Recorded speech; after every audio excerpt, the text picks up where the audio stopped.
STEM marka la leeyahay waxa waaye science, technology, engineering, mathematics waa muhiim horumarka dunida ujeedada marka laga reebo kan fikirka oo asna haddana xiriir ula sii leeyahay waa intaasba waxa waaye waa teknolojiyada laga faa'iidaystay waxay ka soo bilaabatay ma arkaysaa wiilashii iyo gabdhihii ugu horreeyay dalka yimid oo sidii nolosha ay ula qabsan lahaayeen ay u noolaan lahaayeen survivalkooda ay samaysteen mididii uu ma arkaysaa wax ku jara lahaa warankii uu ma arkaysaa ugaarta kusoo qabsan lahaa gabartii ay bilaabatay xarkii ay soo hayso iyo dirintii oo ay ka dhigaysa sidii waxaan kuu sheegaa ugu seexan laheeday aqalkii geedaha intii lasoo jarjartay saasay ku bilaabatay ma arkaysaa maantana waxay maraysaa waad aragteen waa baabuur oosan qofna wadin diyaaradda aysan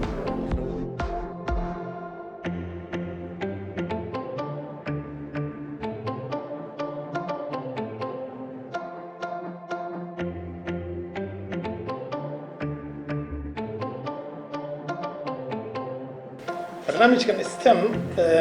essentially sida wasiirku hore u sheegay wuxuu u taagan yahay science, technology, engineering and mathematics. ujeedaduna waxa waaye in tacliinta oo wada guud ahaan muhiim ah in si gaara wejiga loo saaro ama si gaara mujtamaca saara culays iyo awood badan saara barnaamijkaas STEM-ka ama maadooyinkaas inuu noqdo mujtamac horay u mara mujtamaca maadooyinkaas ama ummadda ay maadooyinkaas aan culays saarin na ay noqdaan ummad hoos u dhacda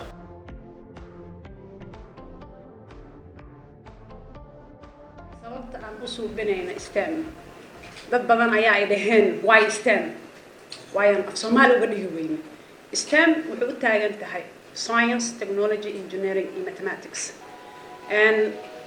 dad ayaa jira run ahaantii garteen wadamada Afrika oo idin in afartaas maado ee run ahaantii aad uga jiifaan la'aanteedna in Afrika su'aal waayo qalabka teknolojiyada aankay mobilka maanta aad isticmaalaysiin alaabaha laga suubiyo Afrika laga qaado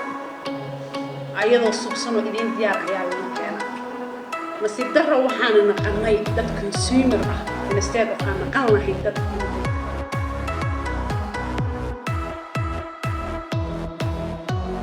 ما يخشى الله من عباده العلماء الله سبحانه وتعالى وحكم بقى وكعب صدا أقوياء علماء بك أقوانت له معنى هذا حواي أقوانته الله كعب سبو والله بالشيء وإصبر بسعودة وإسكت لي ترى ما أدري كرت إن أقوياء حتى إله لا كعب سنين إله لا كعب سنين كنت هذا الأقوان لهين وايو